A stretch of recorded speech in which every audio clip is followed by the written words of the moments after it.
જમવા માટે પાથરણા લાયા તો સાહેબને મેં કીધું સાહેબ કાર્પેટના પાથરણા પાથી દેશું તાકે ના સારામાં સારું હોય એ લઈએ.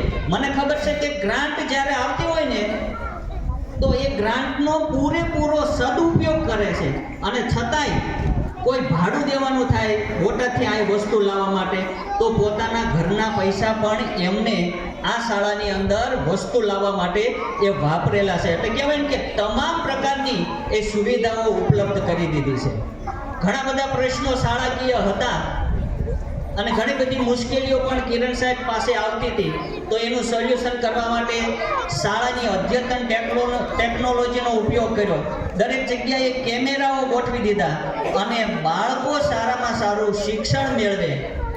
કોકને સામાન્ય વાત કરી અને શાળાની અંદર બાળકોને ઠંડુ પાણી મળી રહે, બાળકોને ઇનામ મળી રહે, એના માટે ગામના અથવા તો આજુબાજુના જે કોઈ લોકો હોય કે જે દાન આપવા ઈચ્છતા હોય તો એની પાસે જઈ અને પોતે દાન મેળવતા. અને આપણને ખબર છે કે આપણી શાળાની અંદર વારંવાર ક્યાંક ને ક્યાંક એ ઇનામો પ્રાપ્ત થતા.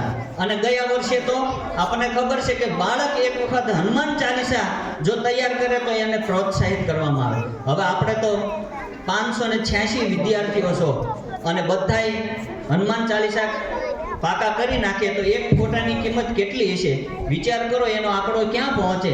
છતાં પણ એમને કે બાળક છે એનો સ્ટેજ ફિયર છે દૂર થાય એના માટે હનુમાન ચાલીસા બોલાવો અને એ આખા બોલી લે તો એને પ્રોત્સાહિત ઇનામ એ આપો.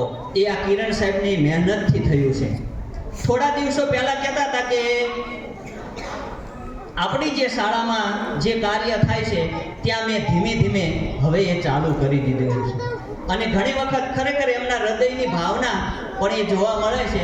કારણ કે ઘણી વખત કહેતા હોય છે કે ખરેખર હું અત્યારે એકલો થઈ ગયો છું, મારાથી મારા મિત્રો છે એ દૂર થતા જાય છે.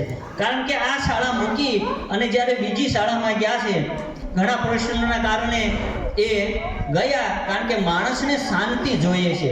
જે માણસની અંદર શાંતિ હશે ને તો જ પોતે કંઈક કાર્ય છે એ કરી શકશે.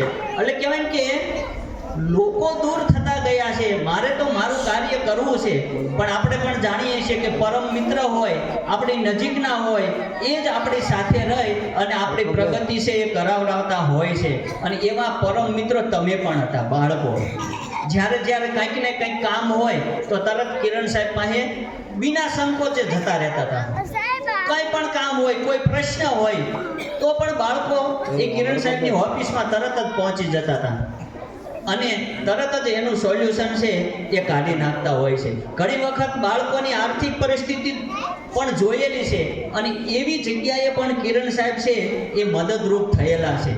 એ નહીં પણ સ્કૂલની અંદર અમુક જે કાર્ય કરતા એ શિક્ષક ભાઈ બહેનો છે એમની સાથે પણ એ કાયમ માટે એ ઊભા રહેલા છે. એમના કાર્યક્રમની અંદર, એમના સામાજિક પ્રશ્નોની અંદર, એમના શૈક્ષણિક પ્રશ્નોની અંદર પણ એ કિરણ સાહેબ છે એ હર હંમેશ માટે ઊભા રહ્યા છે. બસ એક જ વિચાર આવે એમને, ઘર તો એમના માટે મીંડું, એ તો બધું ચેતનાબેનને સોંપી દીધું હતું, ચેતનાબેન કર્યા રાખે. સવાર પડે અને ખરેખર કિરણ સાહેબને નિશાળ સાંભળે. કંઈક નવું કરવું હોય તો તરત જ એ તાલુકાની અંદર જઈને લઈ આવે. મને ખબર છે કે ઘણા બધા જ પ્રશ્નો એ થતા હતા ઉપલા અધિકારી સાથે પણ છતાં પણ કિરણ સાહેબ એ બાળકોના હિત માટે થઈ અને ત્યાં કોઈ દિવસ નીચા નમવા દેતા નથી. મને ખબર છે કે અધિકારી કોઈ પણ હોય, એમનાથી મોટા અધિકારી હોય તો એમનું બાંધછોડ એમને નથી કરી. મારા બાળકોના હિતની અંદર જો તમે મને ગમે એવું કહેવું હશે, કરવું હશે તો કરવાની છૂટી છે, પણ મારા બાળકો માટે તો હું આ કરીશ.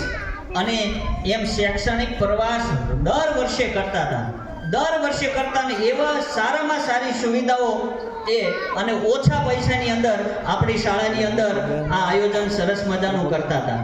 તો આમ કહેવાય ને કે તમામ પ્રવૃત્તિની અંદર એ કિરણ સાહેબે અથાગ મહેનત કરી અને આ પારસમણી જેવું આપણું નાગલપરનું આ સરસ્વતીનું ધામ એટલે કે શાળા કરી છે.